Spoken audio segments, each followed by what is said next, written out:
हरिः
ब्रह्मा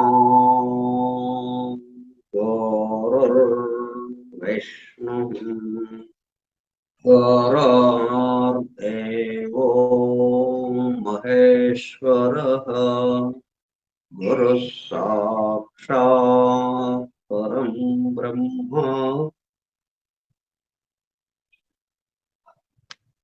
तस्मै श्री गुरवे नमः। व्यासं वसिष्ठनप्तारं शक्तेः पौत्रमकल्मषम् पराशरात्मजं वन्दे सुकतातं तपोनिधिम् शुक्लाम्बरधरं विष्णुं शशिवर्णं चतुर्भुजम् प्रसन्नवदनं ध्यायेत् सर्वविघ्नोपशान्तये अगज आनन पद्मार्कं गजाननमहर्निशम् अनेकदं तं भक्तानाम् एकदन्तमुपास्महे वक्रतुण्डमहाकाय कोटिसूर्यसमप्रभ निर्विघ्नं कुरु मे देव सर्वकार्येषु सर्वदा। सरस्वती नमस्तुभ्यम्।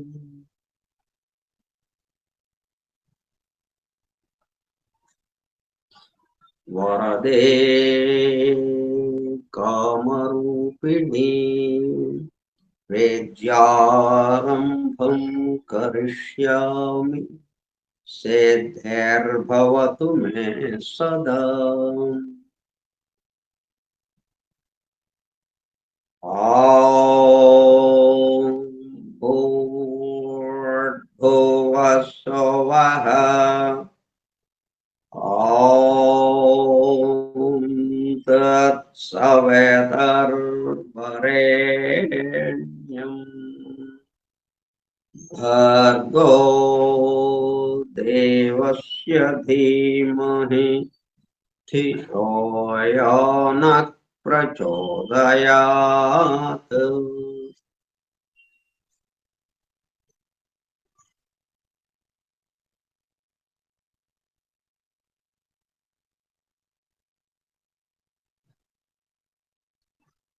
వాసుదేవ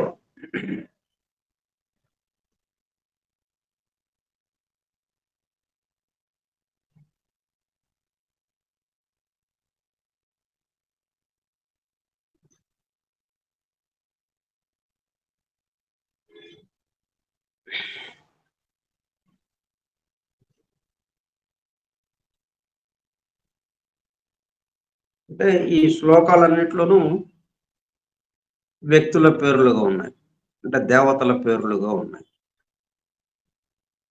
ఒక ఆకారాలతో కూడుకున్నటువంటి దేవతల పేర్లతో ఉన్నాయి. ఇవన్నీ వాళ్ళని రక్షించమని మనం ప్రార్థిస్తూ ఇవి గానం చేయటం జరిగింది. కానీ ఇవన్నీ ఏంటి? వేరియస్ ఫోర్సెస్, రకరకాల శక్తులు యొక్క కూడిక ఇవదంతా, కలయిక.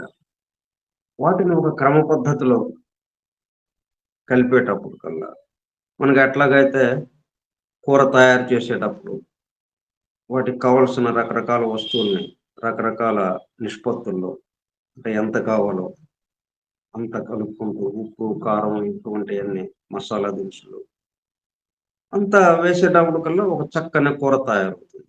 అట్లా ఈ శక్తుల్ని ఒక క్రమ పద్ధతిలో ఈ శ్లోకాల ద్వారా మనం తెచ్చేటప్పటికి, అంటే వాటిని మనం స్మరించేటప్పటికి అదంతా మన చుట్టూ ఒక చక్కటి పొందికగా ఉన్న వాతావరణం సిద్ధమవుతుంది. ఒక ప్రశాంతమైన వాతావరణం. ఇటు ఉచ్చరించేవాడి చుట్టూ, అటు వినేవాడి చుట్టూ. అట్లా ఈ స్పేస్‌లోకి ఇది వెళుతూ ఉంది కాబట్టి, మొత్తం గూడా మన వరకు ఇదంతా ఒక ప్రశాంతతగా ఉండేటట్టుగా మనకి భావన కలిగేటట్టు. అప్పుడు మనం ఏ విషయం చెప్పుకున్నా గాని, దాని యొక్క ఆంతరంగికంగా ఉన్నటువంటి, నిగూఢంగా, రహస్యముగా దాగి ఉన్నటువంటి విషయం మనకి దర్శనమిస్తూ ఉంటుంది.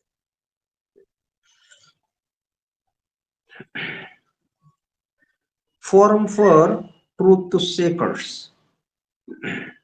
సత్య అన్వేషకుల బృందం, పరమ గురువులు హెలినా పెట్రోనా బ్లవట్స్కీ ద్వారా సమస్త మానవాళి ఆధ్యాత్మిక అభివృద్ధి పరిపూర్ణతల కొరకు అందించిన మ్యాగ్నమ్ ఓపస్, పరమాద్భుత దివ్య గ్రంథము ద సీక్రెట్ డాక్ట్రిన్, రహస్య సత్య సూత్రము, వాల్యూమ్ 1, కాస్మోజెనసిస్, ప్రథమ సంపుటము, బ్రహ్మాండోత్పత్తి క్రమము, part 1, cosmic evolution in 7 stanzas from the book of Dzyan, ప్రథమ భాగము ద్విజన్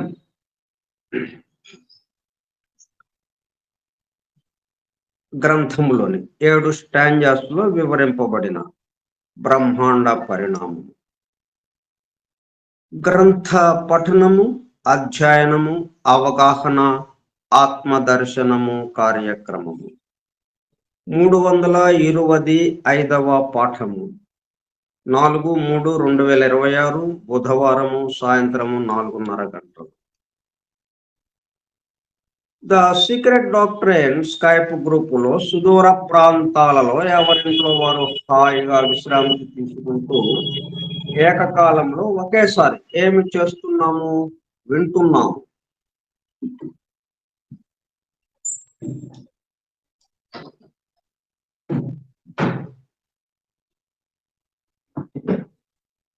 ఏమి వింటున్నాము? శాస్త్ర సాంకేతిక రంగములలో ఎంతో వేగముగా పురోగమిస్తున్న ప్రస్తుత కాలంలోని మానవాళి అదే వేగముతో ఆధ్యాత్మిక రంగంలో కూడా పురోగమించుటకు వీలుగా ప్రపంచంలోని అన్ని జాతుల, మతముల పవిత్ర గ్రంథములలో పొడుపు కథల రూపంలో అర్థము అయి అవనట్లుగా ఉన్న సృష్టి రహస్యములను, సృష్టి అమరిక కూర్పును బహిర్గతం చేసి మానవాళికి అందించి వాటి అవగాహన ద్వారా ఆత్మదర్శనము పొందుట అను దివ్య ప్రణాళిక అమలు పరచబడుటకు పరమ గురువులు మేడం హెలినా పెట్రోనా బ్లవట్స్కీ ద్వారా అత్యద్భుతముగా అందించిన ద సీక్రెట్ డాక్ట్రైన్ గ్రంథంలో బాహాటముగా ఇవ్వబడిన అతి నిగూఢములైన సృష్టి రహస్యములు, వాటి మూలము, గ్రంథ హృదయమును చేరు పద్ధతులు తెలుసుకోవాలనే తీవ్ర ఇచ్ఛతో, తపనతో సత్యాన్వేషణలో భాగముగా ఎన్నో నిగూఢ విషయములను మరింత లోతుగా తెలుసుకుంటూ సత్యమును చేరు ప్రయత్నంలో మనమందరము ఇక్కడ చేరాము.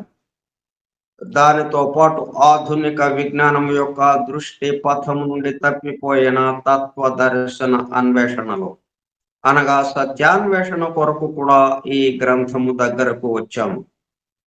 The true student of the secret doctrine is a జ్ఞానయోగి అని మేడం బ్లవట్స్కీ తన చివరి రోజులలో అన్న మాటలను నిజం చేయటానికి మనమందరము జ్ఞానయోగిగా అవుటకు కూడా ఇక్కడ చేరాము.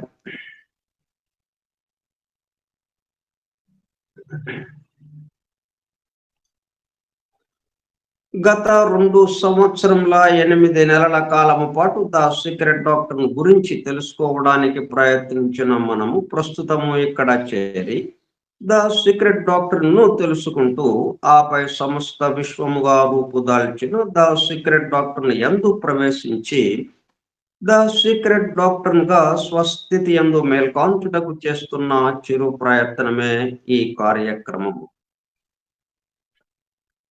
ఈ దివ్య జ్ఞాన మహాయజ్ఞ కార్యక్రమంలో పాల్గొని చెవియొగ్గి వినుచున్న, అనగా ఒళ్ళంతా చెవులు చేసుకుని వినుచున్న ప్రియ సత్యాన్వేషక సోదర శ్రోతలందరకు నమస్కారం.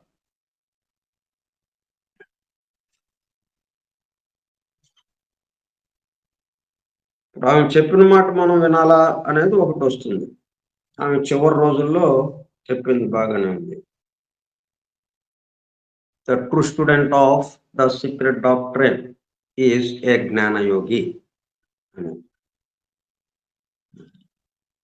ఎందుకని అలాగంది అంటే, మొత్తం ఇంతవరకు ఈ 4 యుగాలు ఒక యూనిట్‌గా మనం తీసుకుంటే, ఈ 3 యుగాల్లో ఇంతవరకు పరిఢవిల్లినటువంటి జ్ఞానం మొత్తాన్ని తీసుకొచ్చి, వేదవ్యాసుల వారు ఎలాగైతే వేదమును 4 భాగాలు చేసి, ఈ రాబోయే కలియుగం మొత్తానికి ఒక సిలబస్ అందించారు. అట్లా ఈ రాబోయే కలియుగం మొత్తానికి ఒక సిలబస్‌ని చక్కగా మనకు అందించారు. ఇటు వేగంగా, అత్యంత వేగంగా ముందుకు వెళ్ళిపోతున్న సైన్స్‌తో జోడీ కలుస్తూ, ఆ వేగంతోనే వెళ్ళిపోవటానికి వీలుగా ఆధ్యాత్మికత కూడా వీలుగా మనకి ఈ సీక్రెట్ డాక్టర్ గ్రంథాన్ని అందివ్వటం జరిగింది.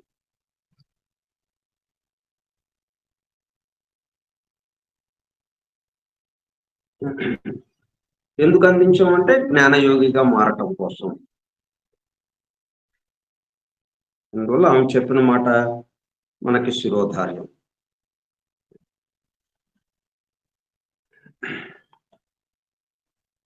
అని బెసెంట్ ద్వారా ప్రసాదింపబడిన యూనివర్సల్ ప్రేయర్ ఇన్వొకేషన్.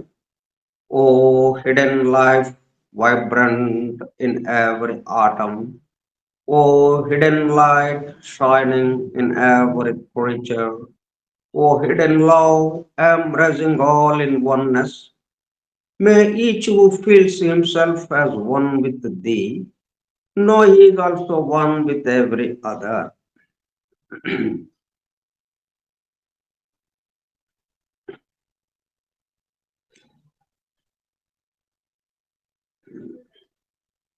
మనం సీక్రెట్ డాక్టర్ అధ్యయనం చేస్తున్నామంటే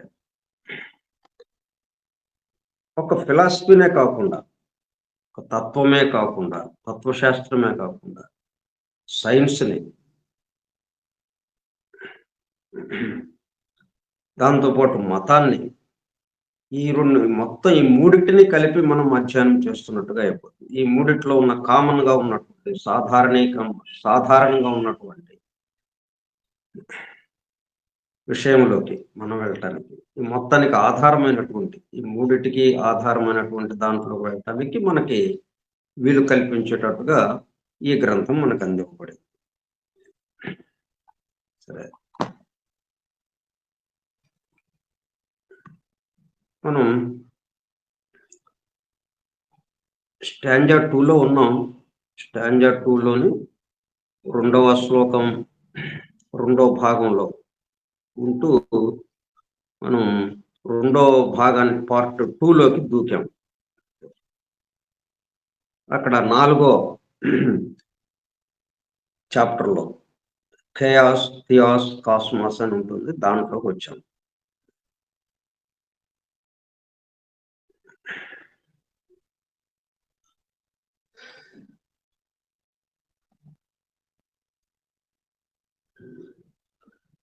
According to Hindu teaching, deity in the shape of ether pervades all things.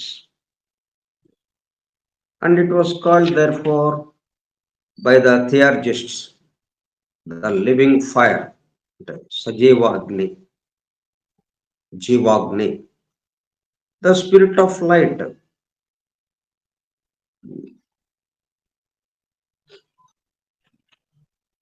వెలుగు, ఆత్మ వెలుగు అన్నట్టుగా, ఆత్మ యొక్క వెలుగు. And sometimes Magnus,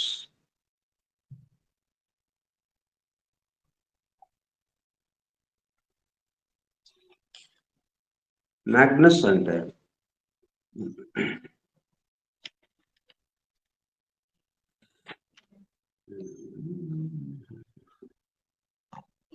load stone, lodestar that guides, అంటే ద స్టార్ కి ఇది చెప్తున్నారు మనకి, ధ్రువ నక్షత్రం.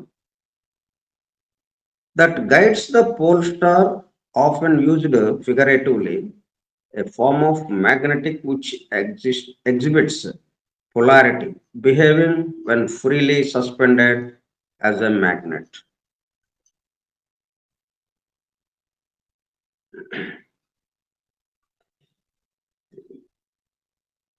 That guides the pole star, ధ్రువ నక్షత్రం అని కూడా దాన్ని అంటున్నాం. అంటే థియర్జిస్ట్స్ ఈ మాదిరిగా చెప్తున్నారు వాళ్ళు. థియర్జిస్ట్స్ అంటే నేను చెప్పుకున్నాం మనం, one who claims or alleged to perform magic with the aid of beneficent spirits, అంటే ప్రయోజనకరమైన ఆత్మల సహాయంతో మాయాజాలం చేసినట్లు ఆరోపించబడిన వ్యక్తి. ఆత్మలను ఆవాహన చేసి కొన్ని మంచి పనులు చేసినటువంటి ప్రయోజనకరమైన, మానవాళికి ప్రయోజనకరమైన పనులు చేసి వాళ్ళని థియర్జిస్ట్ అంటారు.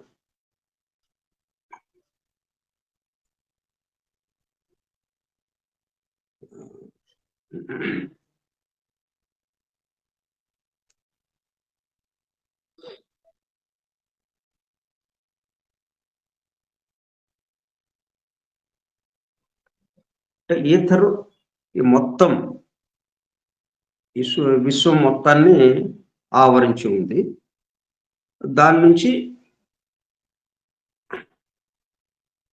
ఈ విశ్వం ఆవిర్భవించడం జరిగింది.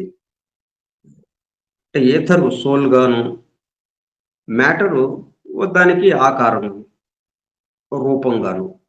అంటే రూపము జీవము ఏ విధంగా వస్తున్నాయి, ఏమైనప్పటికీ ఎవరు ఎట్లాగా ఏ పద్ధతిలో చెప్పినా రూపము జీవము ఈ రెండు కలిసి కార్యక్రమం మొదలుపెట్టింది. అంటే మొత్తం ఈ సృష్టి సమారంభానికి రెండు పాత్రలు అక్కడ ప్రారంభంలో ఉన్నాయి. ఈ రెండు పాత్రలు ఎక్కడి నుంచి వచ్చినాయంటే, ప్రధాన పాత్ర మొత్తానికి ఆధారమైన వాడు, తను మాత్రం దాంట్లో చిక్కుకొనకుండా ఒక ఆటలాగా దీన్ని సాగిస్తున్నవాడు అన్నట్టుగా ఆ పరమాత్మ తత్వం. ఈ మొత్తానికి ఆధారం ఏమైంది? సంకల్పం. సంకల్పమే మాయ అని అంటున్నాం, ప్రకృతి. ఆ ప్రకృతి నుంచి ఈ నుంచి పురుషుడు, ఆ సంకల్పమే ప్రకృతి పురుషుడుగా రెండుగా విభాగింపబడింది. ఆ సంకల్పం ప్రధాన పాత్ర వహిస్తూ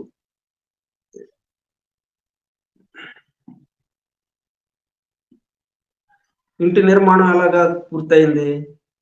ఇల్లు ఎక్కడి నుంచి వచ్చింది? ఇల్లు కట్టాలని సంకల్పం. ఆ సంకల్పం లేకపోతే ఇల్లే లేదు. ఏమనుకోకుండా ఇంటి గృహప్రవేశం చేస్తూ ఏదో గృహం కట్టేశానండి అని అంటాడు ఎవడన్నా. ఏంటో తయారైపోయింది గృహం, దాంట్లోకి వచ్చేసాను అంతే అని ఎవరు అనం కదా. బలమైన సంకల్పం ఒకటి బయలుదేరింది. ఎన్నాళ్ళ నుంచో కోరికగా అది అద్దె ఇంట్లో అద్దె ఇళ్లలో ఎన్నో బాధలు పడుతూ మనం వేల వేల రూపాయలు అద్దెల రూపంలో చెల్లిస్తున్నాం, తిరిగి అది మనకు రాదు.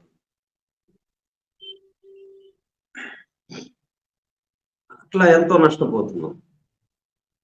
ఆ డబ్బులతో పెట్టుకుని మనం చక్కగా ముందే ఒక ఇల్లు నిర్మించుకుంటే, ఆ ఇంట్లో నివాసం ఉంటూ మనం అద్దె చెల్లించాల్సిన అవసరం లేకుండా సరిపోతుంది. మన సొంత ఇంట్లో ఉన్నట్టుంటుంది. అద్దె ఇల్లు, సొంత ఇల్లు ఎంత తేడా వచ్చేసింది.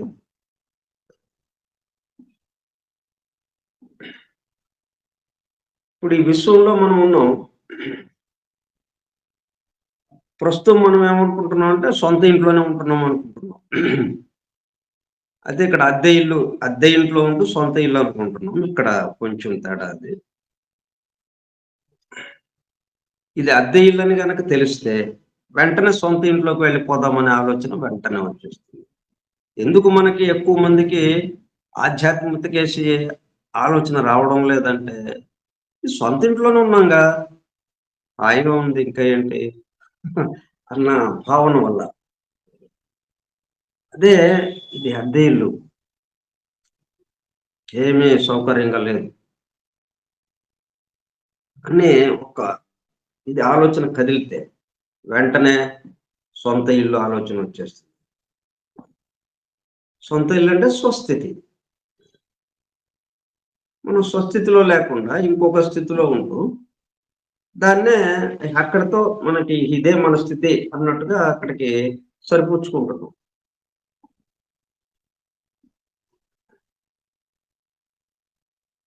అట్లా సంకల్పం ప్రధాన పాత్ర ఈ మొత్తం సృష్టికి. ఆ సంకల్పం నుంచి ప్రకృతి, పురుషుడు.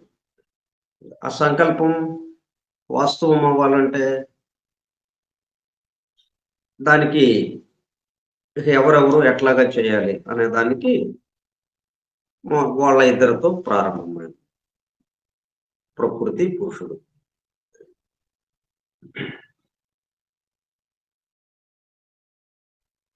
అదే ఇక్కడ కేయాస్, ఈథర్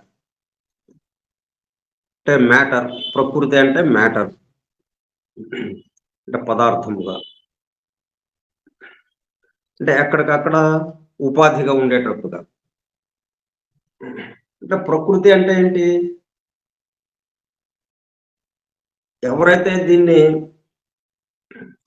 రకరకాలుగా చేయాలని అనుకుంటున్నారో, ఆడుకోవాలనుకుంటున్నారో, వాడికి ఆడుకోవటానికి వీలుగా ఒక రూపాన్ని, ఒక ఆకారాన్ని కల్పించేది. వీళ్ళ రూపం లేకుండా ఆడుకోవటం అనేది జరగటం కుదరదు కదా. ఉపాధి ఉండాలి. ఏ పని చేయాలని ఉపాధి. కాబట్టి ఉపాధికి సంబంధించి, మ్యాటర్‌కి సంబంధించి ప్రకృతి ప్రసాదిస్తుంటే, దాంట్లో పురుషుడు సోల్‌గా ఉండే దీన్ని నడుస్తూ ఉండడం. ఏకత్వం నుంచి అనేకత్వంలోకి నెమ్మదిగా రావటం. మరలా అనేకత్వం నుంచి ఏకత్వంలోకి వెళుతూ ఉండడం. ఇదొక చక్రాకారంగా సాగుతూ ఉంది. ఇదొక ఆటలాగా.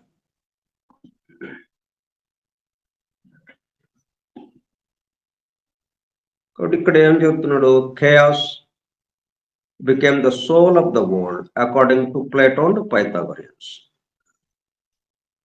అదే దాన్ని ఈథర్, ఆకాశ అని మనం చెప్తూ, అంటే అనంతాకాశము, పర్వేట్స్ ఆల్ థింగ్స్. వేదానికి సంబంధించి అంటే హిందూ అనే పదం ఇక్కడ వాడుతున్నారు.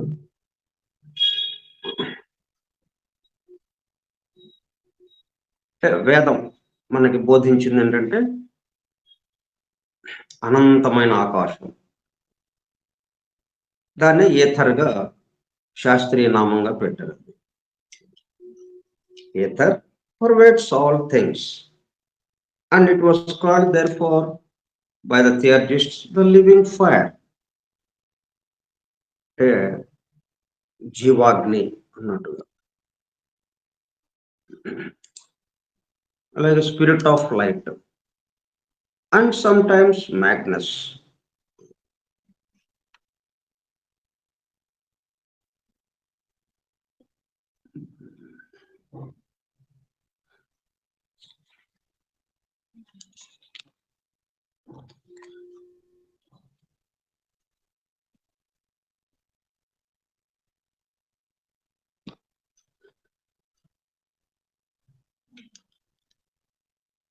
అంటే మొత్తాన్ని కదిపేది అన్నట్టుగా. ఇది మ్యాగ్నస్ అంటే magnetic which exists polarity behaving when freely suspended.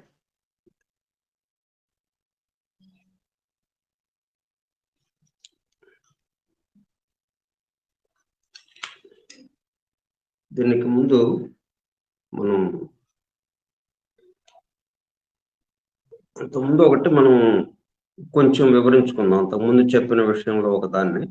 Nature అబ్హర్స్ vacuum. Vacuum అంటే శూన్య ఆకాశం, శూన్యము, శూన్య స్థితి, ఖాళీ ప్రదేశం. అంటే భౌతిక శాస్త్రంలో ఏం చెప్తారు దీనికి సంబంధించి? పదార్థము అంటే మ్యాటర్ లేదా వాయువు పీడనము లేని ప్రాంతాన్ని సూచిస్తుంది. పదార్థం లేదు, వాయు పీడనము లేదు అన్నది సూచిస్తుంది అన్నట్టుగా ఫిజిక్స్ భౌతిక శాస్త్రంలో మనకి చెప్పబడుతుంది వాక్యూమ్ అని అంటే. అంతరిక్షము ఒక శూన్య ప్రదేశం, స్పేస్ ఈజ్ వాక్యూమ్. అందుకనే నేచర్ నేచర్ అనేటప్పుడు కల్లా మొత్తం వ్యక్తమైనటువంటి సమస్త సృష్టి, గ్రహగోళ తారకాదులు, ఈ అంతరిక్షం ఇదంతా, ఒక్కొక్క గ్రహం మీద ఉన్నటువంటి జీవులు, వీటితో ఉన్నదాన్ని నేచర్ అంటున్నాం మనం. ఇది అంటే ఇంత అనేకత్వంతో ఉన్నది ఆ అంతరిక్షాన్ని చూసి, అంటే ఆ వ్యాక్యూమ్ని, ఆ అనంతాకాశాన్ని చూసి అబ్హర్స్ అంటే కొంచెం ఎగతాళి చేస్తున్నట్టుగా.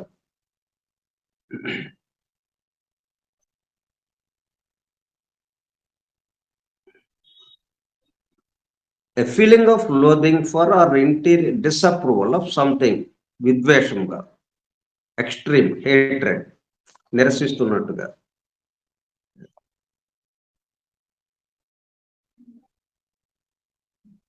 కానీ మనం ఈ నేచర్ అంతా ఎక్కడి నుంచి వచ్చింది? ఆ వ్యాక్యూమ్ లో నుంచి వచ్చింది.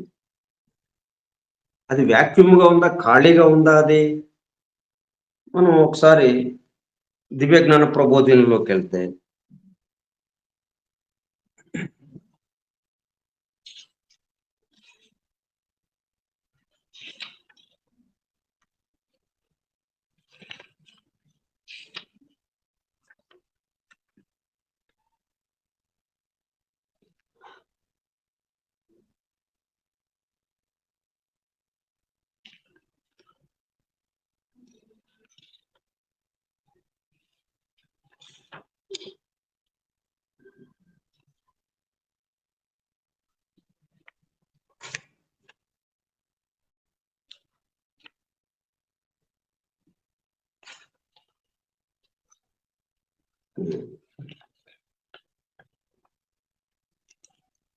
ఈథర్ అంటే ఈథర్లో రంధ్రములు తప్ప మరేది లేదు అని చెప్పాను.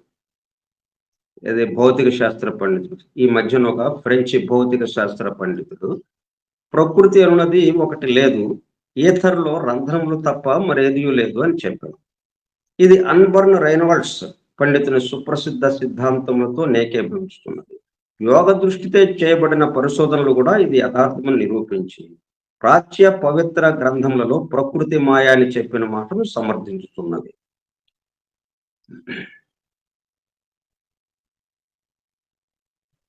ఇక్కడ ప్రకృతిని గురించి మనకున్న సామాన్య అభిప్రాయంను మార్చుకోవలసినట్లు కనిపించుతున్నది. ఏలయన శక్తి, ద్రవ్యము అను రెండును పరిణామమున వేర్వేరు అవస్థల యందు పురుషుని రెండు రూపములు మాత్రమై ఉన్నవి. నిజమైన ప్రకృతి అనగా సకలమునకును మూలమైన ప్రకృతి మనకు అగోచరమై ఉన్నది. ప్రకృతి అని మనం ఏదైతే చెప్తున్నామో అది మనకి గోచరిస్తున్నటువంటిది. అంటే భౌతిక స్థితికి, స్థూల స్థితికి వచ్చినటువంటి దాని గురించే మనం ప్రకృతి అంటున్నాం. కానీ సూక్ష్మ స్థితిలో ఉన్నటువంటి ప్రకృతి ఒకటి ఉంది. అది నిజమైన ప్రకృతి. అంటే సకలానికి మూలమైన ప్రకృతి. అందుకే మనం అమ్మలు కన్న అమ్మ, ముగ్గురమ్మల మూలపుటమ్మ అని చెప్పి మనం చెప్పుకునేది. మొత్తానికి ఆధారమైంది అమ్మవారు. మళ్ళీ ఆమె నుంచే అంటే సంకల్పమే అమ్మవారు. ఆ అమ్మవారి నుంచి ప్రకృతి పురుషుడని మళ్ళీ 2 భాగాలుగా వచ్చింది.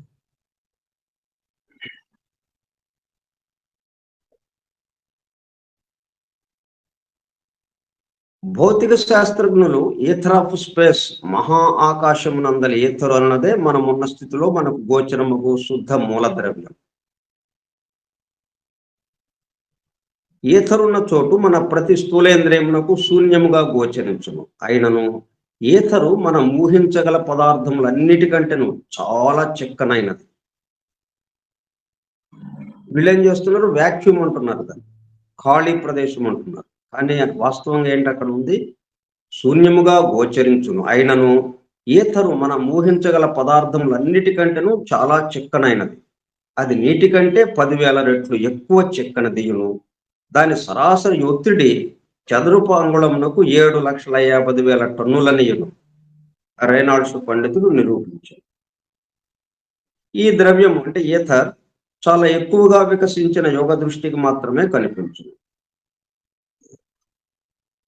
మనకు ప్రత్యక్షంగా తెలియకపోయినను ఈ ద్రవ్యము మహాకాశమునంతను, ఈ స్పేస్ నిండి ఉండిన సమయం ఒకటి ఉండినని ఊహించుకోవాలని. సూర్యమండలేశ్వరుని కంటే మిక్కిలి గొప్ప పురుషుడు ఒకడు ఈ ద్రవ్యంలో ఒక బ్రహ్మాండమంత పరిమాణం గల భాగంలో తన శక్తిని ప్రవేశపెట్టి దాని వలన నందలి నిశ్చలావస్థను మార్చినని ఊహించుకోవాలని. ఆ శక్తి ప్రవేశము వల్ల గట్టిగా గాలిని యూదినందువల్ల కలుగు ఫలితము కలిగిన. అంటే ఈతరులో లెక్కలేనన్ని గుండ్రని చిన్న బుద్భుదములు పుట్టను. అది ఎలాగో సాగుతుంది కదా. అట్లే ఈథర్ అంటే ఎంతో ఒత్తిడితో ఉన్నది, ఎంతో చిక్కనైనది. దాని నుంచి అంటే ఎందుకని అంత చిక్కదనము, అంత ఒత్తిడి ఉంది? మనకి కనిపిస్తున్నటువంటి దృగ్గోచరం అవుతున్నటువంటి సమస్త ఇవి కూడా దాంట్లో కలిసిపోయి ఉన్నాయి. ఇక్కడ మన దగ్గరకు వచ్చినప్పటికల్లా దేనికి దానికి విడివిడిగా ఉన్నాయి. అందువల్ల ఇక్కడ ఉన్న ఒత్తిడి చాలా తక్కువగా ఉంటుంది. ఇక్కడ ఒత్తిడి ఉంది, ఈ చిక్కదనము చాలా తక్కువగా, పలచగా దాంతో పోలిస్తే. అట్లాగే ఒత్తిడి చాలా తక్కువ. ఇక్కడ ఒత్తిడి తక్కువగా ఉండడానికి కారణం విడిపోయింది. దేనికి దానికి పంచభూతాలు వేరువేరుగా ఉన్నట్టుగా ఉన్నాయి. వాటితో తయారైన వస్తువులు, రకరకాల వస్తువులు దేనికి దానికి వేరువేరుగా ఉన్నాయి. అందుకనే ఇక్కడ ఒత్తిడి అంత ఎక్కువగా ఉండదు.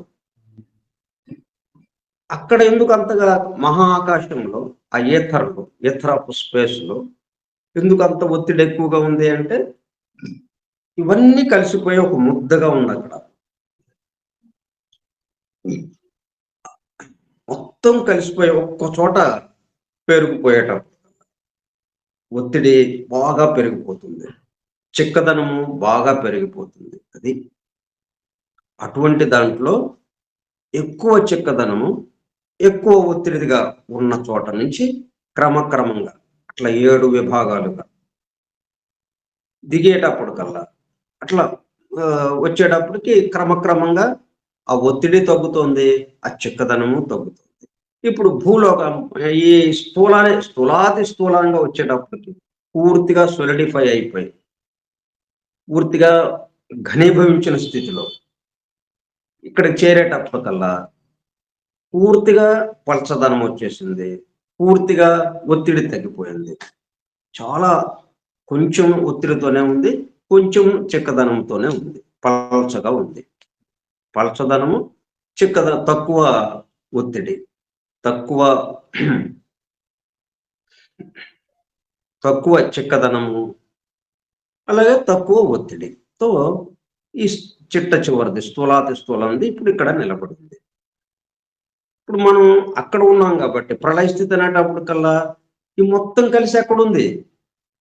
ఒక్క ముద్దగా అయిపోయి ఉంది. దాంతో అక్కడ ఒక space, vacuum of space, Ather of space పూర్తిగా ఒత్తిడితో ఉంది అక్కడ. అది మనం ఆ ఎథర్ ఆఫ్ స్పేస్ అంటే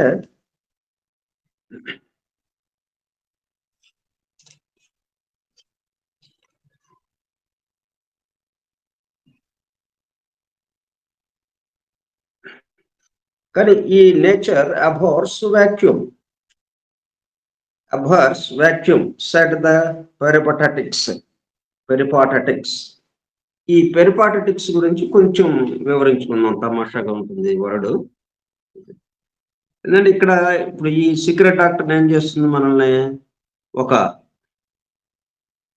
2-3 వేల సంవత్సరాలు, 5,000 సంవత్సరాలకి వెనక్కి తీసుకువెళ్తుంది. ఓ 10,000 సంవత్సరాలకి వెనక్కి తీసుకువెళ్ళి అప్పుడు ఆ కాలంలో ఈ ప్రపంచవ్యాప్తంగా ఉన్న ఆలోచన ధోరణులు, ఈ తత్వానికి సంబంధించి, అలాగే మత విశ్వాసాలకి సంబంధించి, ఈ జాతుల యొక్క పౌరాణిక గాథలకి సంబంధించి వాటిలోకి తీసుకెళ్తుంది మనల్ని. ఎందుకు అట్లాగా తీసుకువెళ్తుందంటే దాని యొక్క పరిణామంలో, వికాసంలో మనం ఇప్పుడు ఉన్న అసలైనటువంటి విషయంలోకి మనం రావడానికి వీలయ్యేటట్టుగా, అది గ్రహించడానికి వీలుగా, ఈ సృష్టి యొక్క అమెరిక కూర్పు మనం గ్రహించడానికి వీలుగా, అప్పుడున్న పొడుపు కథలు వాటికి సంబంధించి వాటి ఆలోచన ధోరణికి ఇప్పుడున్న సైన్స్ అభివృద్ధి చెందుతూ ఉండగా దానికి అనుగుణంగా ఇవి కూడా అభివృద్ధి చెందుతూ దీంట్లో ఉన్న లోతుల్లోకి వెళ్ళి ఆ నిగూఢంగా రహస్యముగా దాగి ఉన్న విషయాల్ని, ఏ విషయాల్ని చెప్పడం కోసం ఆ పొడుపు కథలుగా మనకి చెప్పారు, ఆ పొడుపు కథలు విప్పటం అనేదే ఇక్కడ మనకి సీక్రెట్ డాక్టర్లో ఇవ్వటం. ప్రపంచం మొత్తానికి సంబంధించినటువంటి అన్ని జాతుల పౌరాణిక గాథల్లో, పవిత్ర గ్రంథాల్లో రహస్యముగా, నిగూఢముగా దాచబడి ఏవేవైతే ఉన్నాయో, బాహ్యంగా ఇంకొక రకంగా ఏదైతే చెప్పారో ఒక కథల్లాగా సంకేత పదాలతో ఎలాగైతే చెప్పారో వాటన్నిటినీ బహిర్గతం చేయటం ఈ సీక్రెట్ డాక్టర్ యొక్క ప్రధాన ఉద్దేశం.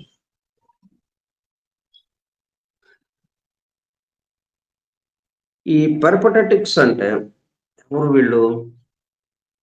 అరిస్టాటిల్ టైంలో వచ్చిందనమాట ఈ మాట. అరిస్టాటిల్ మరియు అతని శిష్యులు పెరిపాటెటిక్స్ అని పిలుస్తారు. ఎందుకంటే వారు ఒక నడకలో కలుసుకున్నారు, మరియు సంప్రదాయం, తత్వశాస్త్రాన్ని, అంటే వారు కలిసి నడుస్తూ ముందుకు సాగుతూ తత్వశాస్త్రం గురించి మాట్లాడుకున్నారు.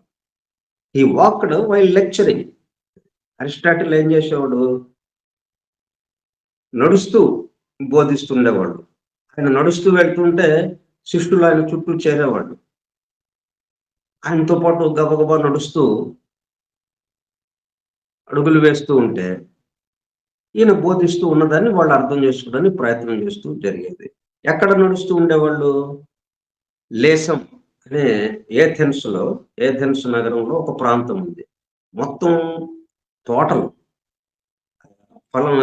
ఎన్నో వృక్షాలు వాటితో నిండి ఉంది. ఇప్పుడు మన అడయారే ఎట్లాగైతే ఉందో, అడయ దానికి నమూనాగా ఇక్కడ చేయటం జరిగింది అని చెప్పుకోవచ్చు. మనం అడయారు వెళ్ళామంటే 320 ఎకరాలు దాదాపుగా ఉంది. మొత్తం చెట్లు, వృక్షాలు తప్పితే ఇంకోటి కనిపించవు. బిల్డింగ్లు అక్కడ ఒకటి విసిరేసినట్టుగా ఉంటాయి. మనకేమో ఇక్కడ మొత్తం బిల్డింగ్లతో నిండిపోయి ఉంది మనం ఉన్న ప్రదేశం. వృక్షాలేమో విసిరేసినట్టుగా అక్కడ ఒకటి కనిపిస్తుంది. దానికి వ్యతిరేకం అక్కడ బిల్డింగ్లు విసిరేసినట్టు కనిపిస్తాయి. అక్కడ ఒకటి మొత్తం వృక్షాలతో నిండి ఉంటుంది. అట్లా ఈ ఏథెన్స్‌లో ఒక ప్రాంతంలో పూర్తిగా వృక్షాలతో నిండి ఉన్నటువంటిది. చక్కగా మధ్యలో దారులు ఏర్పాటు చేసి నడకకి వీలుగా ఉండేటట్టుగా. అటువంటి గార్డెన్‌లో అటువంటి పార్క్ లాంటిదనమాట. అక్కడ వీళ్ళు పగలంతా నడుస్తూ ఈయన బోధిస్తూ ఉండేవాడు. అక్కడ వచ్చింది ఇది నేచర్ అబ్హర్స్ వాక్యూమ్ అని. అంటే వాక్యూమ్ యొక్క గొప్పతనం చెప్పడం కోసం.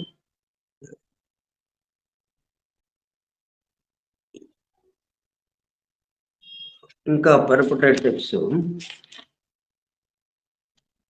ఇది 300 ఈయన అరిస్టాటిల్ ఎప్పుడు వాడంటే క్రీస్తు పూర్వం 384, 322 సంవత్సరానికి సంబంధించిన వాడు. అంటే క్రీస్తు పూర్వం అన్నప్పుడు సంవత్సరాలు తగ్గుతూ వస్తాయి. క్రీస్తు శకం అన్నప్పుడు సంవత్సరాలు పెరుగుతూ వస్తుంటాయి. ఎందుకంటే క్రీస్తు పూర్వం, క్రీస్తు శకం, క్రీస్తు తర్వాత అన్నట్టుగా ఆఫ్టర్ క్రైస్ట్, బిఫోర్ క్రైస్ట్. అక్కడ మధ్యన మనకి సరిహద్దుగా అనమాట. అందుకనే ఆఫ్టర్ క్రైస్ట్ దగ్గరికి వచ్చేటప్పుడు కల్లా అది ఆ బిఫోర్ క్రైస్ట్‌ది క్రమక్రమంగా సంవత్సరాలు తగ్గుతూ వస్తుంటాయి. ఇంకా 0 అయిపోయిన తర్వాత అక్కడి నుంచి ఆఫ్టర్ క్రైస్ట్. అక్కడి నుంచి పెరుగుతూ వస్తున్నాయి. ఇప్పుడు మనం క్రీస్తు శకంలో ఉన్నాం కాబట్టి 0 నుంచి మొదలై 1 అక్కడి నుంచి 2, 3, 4గా అట్లా సంవత్సరాలు వస్తూ ఇప్పుడు 2026 సంవత్సరంలోకి వచ్చింది. అట్ ద ఏజ్ ఆఫ్ 49 ఈయన మొత్తం ఈజిప్ట్ అదంతా తిరిగి అన్ని దేశాలు తిరిగి ఈ అన్వేషణలో ఈజిప్ట్‌లో ఫ్రీమాసనరీలో ఉపదేశ దీక్షలు పొంది అవన్నీ పూర్తయిన తర్వాత 49 సంవత్సరాల వయసు వచ్చే సమయానికి తిరిగి ఏథెన్స్ వచ్చాడాయన. ఏథెన్స్ వచ్చి returns to Athens to found his own school. అక్కడి నుంచి తనకు ఇంతవరకు తనకు అందిందంతా తనని అనుసరించే వాళ్ళకి అందివ్వడం కోసం ఒక స్కూల్ లాగా అలా ప్రారంభించబడింది. Aristotle founded his school in Athens at the Lyceum. ఆ ప్రదేశం పేరంటే లైసియం అని. ఆ లైసియం ఎట్లా ఉంటుంది? ఇప్పుడు మన అడయార్ ఎలా ఉంటుందో ఒక్కసారి ఊహించుకుంటే ఆ లైసియంని మనం ఊహించుకోవచ్చు. A public space with gardens and walkways. పూర్తిగా తోట అనమాట. తోటలతో నిండి ఉంది. వృక్షాలతో. మధ్యలో నడకకి దారులున్నాయి. These walkways called peripatoi because the iconic setting for the school's activities. ఆ దారుల్లోనే నడుస్తూ వీళ్ళు ఆ వృక్షాల మధ్యలో. మనకి ఇక్కడ ఋషులాశ్రమాలు ఎలా ఉంటాయి? మరి వృక్షాలతో నిండి ఉండి అడవుల్లో వృక్షాలతో, అడవుల మధ్యలో చుట్టూ వృక్షాలతో మధ్యలో ఒక పర్ణశాల కట్టుకుని ఒక ఋషీశ్వరుడు, ఒక ముని గురువుగా ఉండి ఆయన బోధ చేస్తూ ఉంటాడు.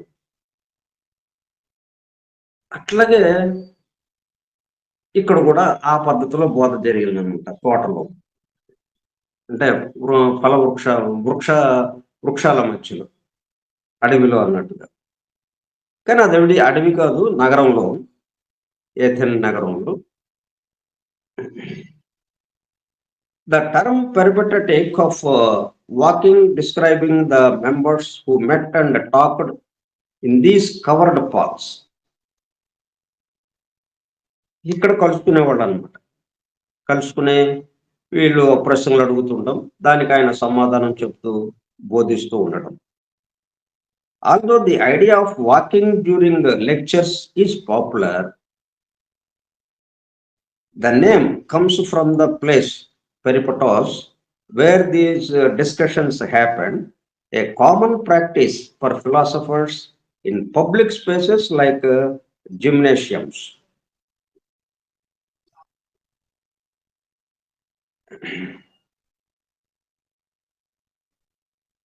తర్వాత ఇక్కడ ఇంకా ఏం చేసేవాళ్ళు, లైసియం సర్ప్రైజింగ్లీ మోడర్న్, ఆధునికతను కూడా అది సంతరించుకుంది. ఎట్లాగా?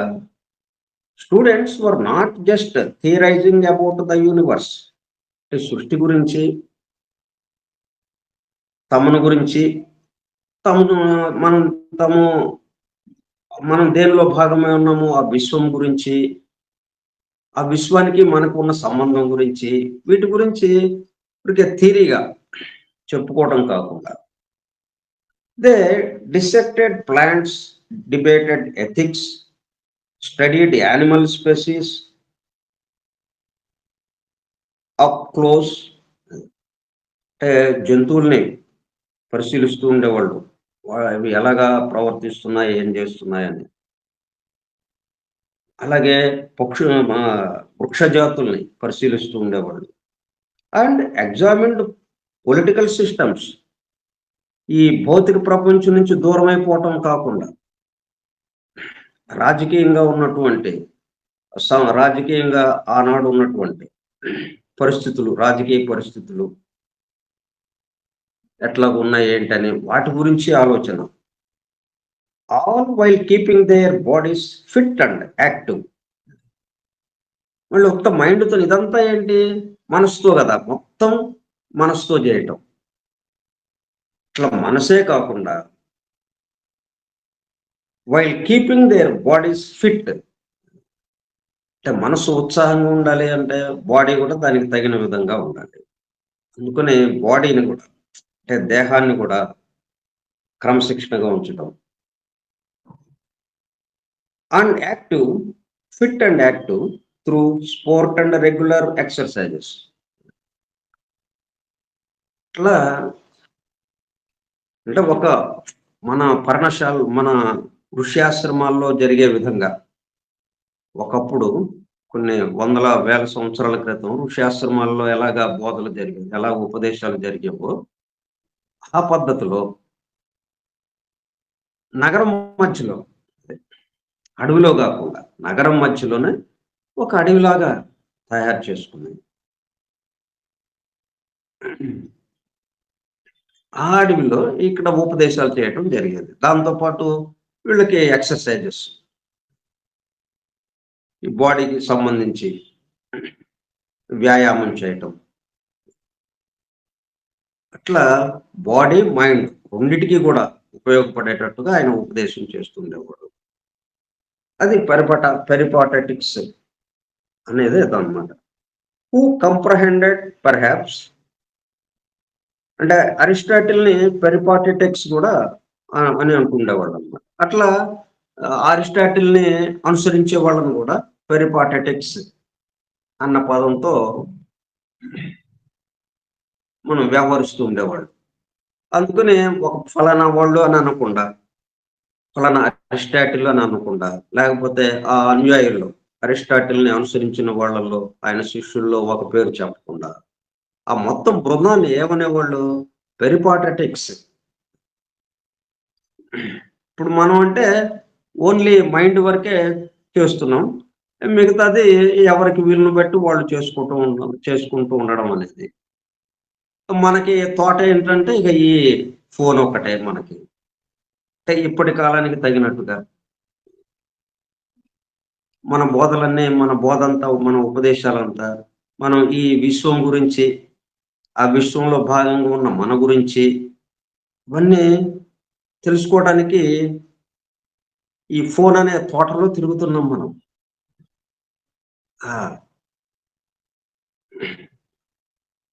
వాళ్ళు ఏం చేశారు, టెలిగ్రామ్ అనే ఒక తోటని నిర్మించారు. ఆ టెలిగ్రామ్ తోటలో తిరుగుతున్నాం మనం. అట్లా అంటే ఇప్పటి కాలానికి తగిన విధంగా మనం అలాగా ఏదో ఒకటి దాన్ని ఏర్పాటు చేసుకుని దాని ద్వారా మనం ఈ ఉపదేశాల్లో ఈ విషయాలను తెలుసుకోవడం అనేది. అయితే ఇక్కడ ఏం జరుగుతుంది మనకి? ఇవి తెలుసుకోవటం ద్వారా మనం రియలైజ్ అవుతూ ఉండటం, వికాసం చెందుతూ ఉండటం. మన వికాసం కన్నా మొత్తం ఈ సమస్త సృష్టి జీవుల యొక్క వికాసం వారి కొరకు మనం విషయం తెలుసుకోవడం ఎందుకు? సమస్త సృష్టి జీవుల యొక్క సమస్త మానవాళి ఆధ్యాత్మిక అభివృద్ధి పరిపూర్ణతల కొరకు. మనం తెలుసుకుంటే వాళ్ళకి ఎట్లాగా జరుగుతుంది అని ఒక ప్రశ్న వస్తుంది మనకి. ఇప్పుడు మనం ఇది రియలైజ్ అవుతూ వికాసం చెందుతూ మనం ఆ ఆత్మ దర్శనం పొందుతూ ఆ ఏకత్వానుభూతి పొందుతూ ఉన్నాం అనుకోండి. మనం పొందితే మిగతా వాళ్ళకి ఎట్లాగా ఉపయోగపడుతుంది? మనమేమో అందరి కోసము అన్నట్టుగా ఇక్కడ చేస్తూ మనం పొందుతున్నాం. మరి వాళ్ళేంటి అన్నది మనకు ప్రశ్న వస్తుంది. వాళ్ళ కోసం అంటారేంటి? మన కోసం కదా ఇక్కడ మనం వికాసం చెందటానికి, మనం అభివృద్ధి చెందటానికి, మనం ఆ దైవానుభూతిలోకి వెళ్ళటానికి కదా మనం చేస్తున్నాం. అందరి కోసము అనే పదం ఎట్లా కుదురుతుంది ఇక్కడ? అనేది ఒకటే ప్రశ్న వస్తుంది మనకి. కానీ మనం ఏమంటున్నాం? Towards perfection of humanity. ఎందుకు ఈ కార్యక్రమం ఏర్పాటు చేయబడింది? ఎందుకు మనం ఈ విధంగా ఒక గంట కూర్చుని ఈ విషయాలన్నిటిని మనం తెలుసుకుంటూ ఉన్నాం? Towards perfection of humanity. సమస్త మానవాళి ఆధ్యాత్మిక అభివృద్ధి పరిపూర్ణతల కొరకు అంటున్నాం. ఎట్లా పొసుకుతుంది ఇది? అంటే మనం వికాసం జరిగే కొలది మన యొక్క ప్రభావం చుట్టూ ఉన్న వాళ్ళ మీద పడుతుంది. ఇప్పుడు 0 వాట్ బల్బు ఎంత కాంతి ఇస్తుంది? ఆ గదిలో కూడా కొంచెంగా అంటే కనబడినట్టుగా వస్తువులు కనబడినట్టుగా అంత కాంతి మాత్రమే, చాలా కొద్ది కాంతి మాత్రమే ఇవ్వరు. ఒక ఫ్లడ్ లైట్ వేసాం దాంట్లో. ఒక ఫ్లడ్ లైట్ ఉండేటప్పటికి మొత్తం చుట్టూ ఒక 100 గజాలు చాలా ప్రాంతం కాంతిమంతంగా ప్రకాశిస్తూ ఉంటుంది. అందరికీ అవి కనిపిస్తూ ఉంటాయి. ఎవరి పనులు వాళ్ళు చక్కగా చేసుకోవచ్చు. అన్నీ కనిపిస్తూ ఉంటాయి. అన్నీ తెలుస్తూ ఉంటాయి. అట్లా మనం అంటే మన ద్వారా ఇప్పుడేంటి ఫ్లడ్ లైటు? నేను చాలా పెద్ద కాంతిగా మారాను నేను దైవానుభూతిలోకి వెళ్ళానని మనం ఒక్కళ్ళమే కూర్చుంటాం. ఈ పద్ధతిలో మనం వెళ్ళకపోతే టువర్డ్స్ పర్ఫెక్షన్ ఆఫ్ హ్యుమానిటీ అన్నది లేకపోతే మన దగ్గర అప్పుడేం జరుగుతుంది? ఇట్లాగా మనం చెప్పుకుంటూ ఉంటాం. క్రమక్రమంగా మనకి ఎట్లాగైతే దాంట్లో చెప్పుకున్నామో గ్రంథ పఠనము, అధ్యయనము, అవగాహన, ఆత్మదర్శనం. ఆ అవగాహన ద్వారా ఆత్మదర్శనం తప్పనిసరిగా మనకు కలుగుతుంది. కలిగితే అంతే మన వరకే. ఎందుకంటే మనం అనుకోలేదుగా. అందరి కోసం అనే పదం మన దగ్గర లేదు. మన కోసం అలాగా హాయిగా కూర్చుంటాం. కానీ మనం ముందు ఇట్లా అనుకుంటే అప్పుడేమవుతుంది? అందరి కోసం అనేటప్పుడు కల్లా మనలో ఎక్కువ వెలుగు పెరిగి అందరికీ అది ఉపయోగపడేటట్టుగా జరుగుతుంది. అందుకని మనం ఈ విధంగా అంటే పైథాగరస్ గాని, అరిస్టాటిల్ గాని వాళ్ళ శిష్యుల వరకే బోధించి వాళ్ళ వరకే వాళ్ళు దైవానుభూతిలోకి వెళ్దామని అనుకోలేదు. సమస్త మానవాళి కోసం వాళ్ళు వాళ్ళు అట్లాగా ఆయన ఉపదేశించడం, వీళ్ళు వింటూ ఉండడం ఇలా జరిగింది. కానీ వాళ్ళిద్దరూ చేసిన విషయాలు, వాళ్ళిద్దరూ మాట్లాడుకున్న మాటలు ఇప్పుడు మనకు ఉపయోగపడుతున్నాయి. అట్లా మనం ఒక్కళ్ళకే కాకుండా ఆయన కాలం నుంచి ఇప్పటిదాకా అంటే 2000 సంవత్సరాల నుంచి ఎంతమందిని ప్రభావితులను చేసినాయి. తర్వాత ప్రధానంగా ఈ సీక్రెట్ డాక్టర్‌కి ఎంత ప్రభావం చూపించింది. అవి వాటిని దీంట్లోకి మరి తీసుకోవటం ద్వారా. అవి ఇట్లాగా ఈ సీక్రెట్ డాక్టర్ ఉన్నంత కాలం అలాగా ప్రభావం చూపిస్తూనే ఉంటుంది. ఎందుకంటే వాళ్ళ కోసమే అనుకోకుండా సమస్త మానవాళి ఆధ్యాత్మిక అభివృద్ధి, పరిపూర్ణతల కోసం అని అనటం వల్ల. అట్లా మనం కూడా ఈ మొత్తం స్పేస్‌లోకి వెళ్ళిపోతుంటుంది. స్పేస్‌లో అలాగా రికార్డ్ అయిపోతుంది. మొత్తం రికార్డ్ అయిపోయింది. ఎవరైనా, ఎప్పుడైనా, ఎక్కడైనా వినొచ్చు. మనం మరి ఆహ్, మ్యా ఈ రహస్య క్రతు శాఖల్లో అదే చెప్పుకుంటున్నాం మనం. ఆ విశుద్ధి కేంద్రం దగ్గరికి వెళితే ఎప్పుడైనా అజ్ఞానం మనం వినొచ్చు అని. సరే. అది పెర్పాటటిక్స్.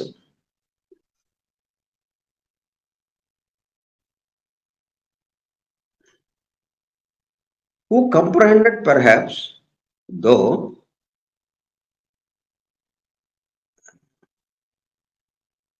materialist in their way, why Democritus, with his instructor Leucippus, ఈ అరిస్టాటిల్ తర్వాత వాళ్ళు taught that the first principles of all things contained in the universe were atoms and a vacuum. అంటే ఇది ఖాళీ చోటు కాదు. ఖాళీ చోటులో నింపబడినటువంటి అణువులతో నిండినటువంటి శూన్యము, శూన్యాకాశము, చోటు. చోటంతా ఏంటనమాట అణువులతో నిండి ఉన్నది అని చెప్పడం జరిగింది. ఏదైనప్పటికీ మనకేంటి రూపము, జీవము, ప్రకృతి, పురుషుడు. ఈ 2 ఎక్కడి నుంచి వచ్చినాయి? సంకల్పం నుంచి. సంకల్పం ప్రకృతి, పురుషుల్ని తీసుకొస్తే అప్పుడు ప్రకృతి, పురుషుడు అంటే ఇక్కడ మనం పార్వతీ పరమేశ్వరులుగా మనం భావిస్తే దాన్ని. అప్పుడేంటి మనకి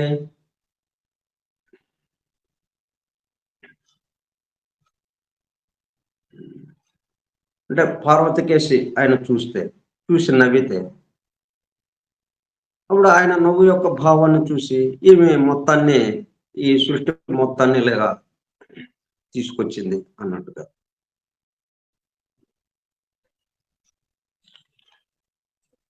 తర్వాత మనం దీంట్లోకి వద్దాం. Living fire, the spirit of light and sometimes Magnus. It was the highest deity itself which, according to Plato, built the universe in the geometrical form of the dodecahedron.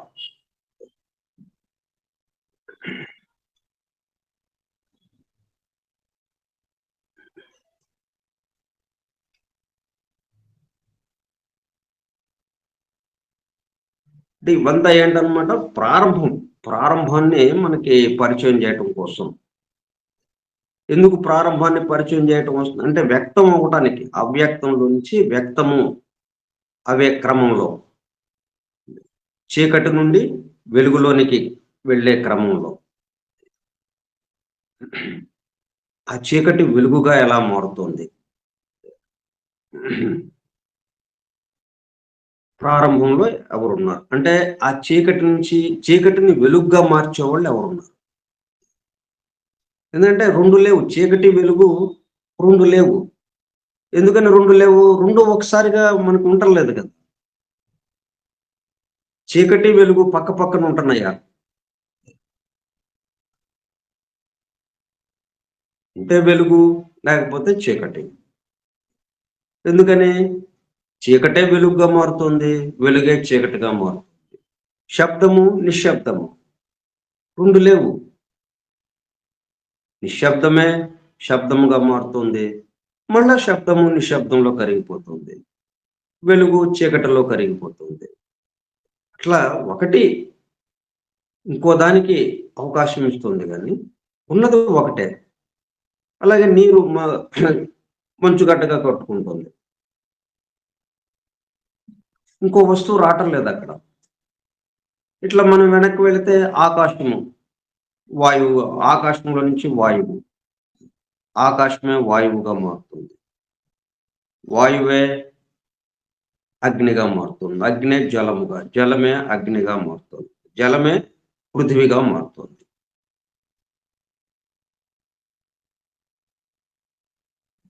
ఇట్లా ప్రారంభంలో ఒకే ఒక మహాశక్తి ఏదో ఉంది ఒకటి. దాని నుంచి ఇదిగో 2 వచ్చినాయి. రూపము, జీవము, form, life, matter, spirit, matter, soul. ఇదంతా ఎట్లాగో వచ్చింది అంటున్నాడు Plato. Highest deity, it was the highest deity itself which built the universe. అంటే యూనివర్స్ అంతా ఎవరు నిర్మాణం చేశారు అని అంటే, నిర్మాణం చేయడానికి ముందు ప్లాన్ ఎవరి దగ్గర ఉంది, అది చేయాలని సంకల్పం ఎవరి దగ్గర ఉంది? Highest deity. అంటే ఇక అంతకు మించిన వాడు ఎవరు లేడు. ఆ పరమాత్మ, పరమాత్మ తత్వం.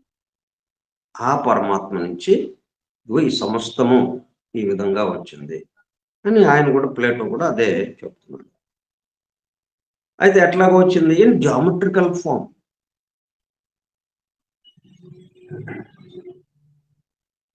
అంటే రేఖాగణితం సూత్రాలను ఆధారం చేసుకుని అన్నట్టుగా, రేఖాగణితంగా, జామెట్రికల్ ఫామ్.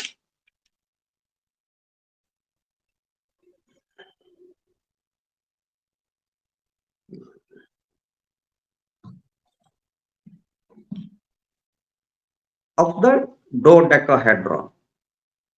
Dodecahedron. Dodecahedron అంటే solid figure having 12 faces, equal pentagons. Pentagon అంటే పెంటాగన్, ఈ పెంటాగన్ పేరుని ఎవరికి పెట్టుకున్నారు? ఈ యుఎస్ అమెరికా ఆర్మ్డ్ ఫోర్సెస్ కి సంబంధించిన హెడ్ క్వార్టర్ ఉంది, దాన్ని పెంటాగన్ అనే పిలుస్తారు. ఎందుకంటే ఈ ఆకారంలో, డోడెకాహెడ్రాన్ ఆకారంలో నిర్మించబడింది అది. ఎందుకంటే ఈ నిర్మాణాలన్నీ కొన్ని 100 సంవత్సరాలు 200 సంవత్సరాల క్రితమయ్యే కదా. ఇప్పుడు ఏంటంటే పూర్తిగా ఆధ్యాత్మిక పరంగా ఆలోచిస్తూ ఈ సృష్టి యొక్క అమరికని, దాన్ని అనుకరిస్తూ, సృష్టి యొక్క అమరికను అనుకరిస్తూ దానికి తగిన విధంగా నిర్మాణం చేయబడింది. అందుకని దాన్ని పెంటాగన్ అని అన్నారు. ఇంకా మిగతా విషయాలు మనం వచ్చే సోమవారం నాడు ముచ్చటించుకుందాం. అంటే ఇక్కడ మనం చూసారా, అక్కడేమో స్టాంజర్స్ లో ఉన్నప్పుడు ఒక క్రమ పద్ధతిలో నెమ్మదిగా సాగుతూ ఉంది. ఏమీ లేదండి, ఏమీ లేదండి, అంతా ఒక ముద్దగా ఉంది, ఒక ముద్దగా ఉంది. ఇక్కడికి వచ్చేట ఈ పార్ట్ 2లోకి వచ్చేటప్పుడు కల్లా ఈ సంకేత విద్యల పరిణామం, ఈ సంకేతాలని అనుసరిస్తూ ఎవరెవరు ఎట్లాగా ఉపదేశాలు చేస్తూ వస్తున్నారు, సంకేతాలని, ఆ సంకేతాలతో అత్యంత ప్రాచీనంగా మనకు అందింపబడుతుంది ఎప్పటి నుంచో, వాటిని మరింత ముందుకు తీసుకువెళ్తూ రీసెంట్ గా ఈ మధ్య కాలంలో గ్రీకు తత్వవేత్తలు చాలా పూర్తిగా ఈ సైన్స్ పరంగా, అంటే శాస్త్రీయంగా దాన్ని ముందుకు తీసుకొచ్చారు. దాంట్లో ఉన్న నిగూఢంగా దాగి ఉన్నటువంటి రహస్యాల్ని బయటికి తీసుకొచ్చారు వాళ్ళు. అందుకని వాళ్ళది ఎక్కువగా ఇక్కడ వివరించడం జరుగుతుంది. ఓకే. స్వస్తి ప్రజాభ్యః పరిపాలయంతాం న్యాయేన మార్గేణ మహీం మహిషాః గోబ్రాహ్మణేభ్యః శుభమస్తు నిత్యం. లోకాః సమస్తాః సుఖినో భవంతు. లోకాః సమస్తాః సుఖినో భవంతు. లోకాః సమస్తాః సుఖినో భవంతు. ఓం శాంతి శాంతి శాంతి. వాసుదేవ.